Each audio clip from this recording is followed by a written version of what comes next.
কলকাতার এক ছোট্ট গ্রামে থাকেন গোকুলী দিদা। বয়স পেরিয়েছে ৮৫। স্বামী বহু বছর আগে মারা গেছেন। ছেলেমেয়ে কেউ নেই।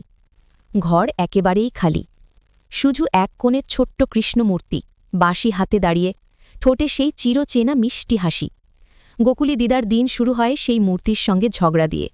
তুই কিছুই করিস না, শুধু খাস আর বসে থাকিস। আমার হাঁটু ব্যথা হলে কি একবার এসে হাত রাখিস? ক্ষুধা পেলে কি চাল এনে দিস? হায় রে, কিরকম ঠাকুর! প্রতিবেশীরা হাসে, বলে দিদা পাগল হয়ে গেছে। কিন্তু আসলে এ তার একমাত্র সঙ্গী। ঘরে কথা বলার কেউ নেই, তাই কৃষ্ণের মূর্তিই হয়ে উঠেছে তার নিত্যসঙ্গী। একদিন বাজার থেকে ফিরছিলেন, হাতে সামান্য চাল, আলু আর এক বোতল সর্ষের তেল। হঠাৎ হোঁচট খেয়ে মাটিতে পড়ে গেলেন।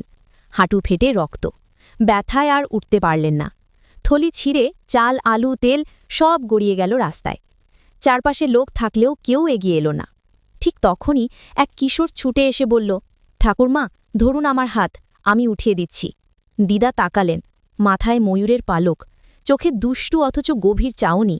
ছেলেটা তাকে ধীরে ধীরে তুলল, সব জিনিস কুড়িয়ে ব্যাগে ভরে দিল। হাঁটতে হাঁটতে বলল, তুমি রোজ আমাকে বকো, তাই আজ একটু কাজ করে দিলাম। এখন খুশি তো? দিদা বাকরুদ্ধ হয়ে শুধু কাঁদলেন। ঘরে ফিরে ব্যাগ খুলে দেখলেন সব জিনিস ঠিকঠাক আছে, শুধু আলুর মাঝে রাখা একটা ছোট্ট বাঁশি। সেই রাতে কৃষ্ণমূর্তির সামনে বসে তিনি বাঁশিটা হাতে নিয়ে কাঁদতে কাঁদতে বললেন, এত দিন ধরে তোকে ডাকলাম, কাঁদলাম, কেন আসিসনি ঠাকুর? আমি তো একা হয়ে গেছি। আজ এলি, কিন্তু এবার আর পারব না, শরীর আর মানে না।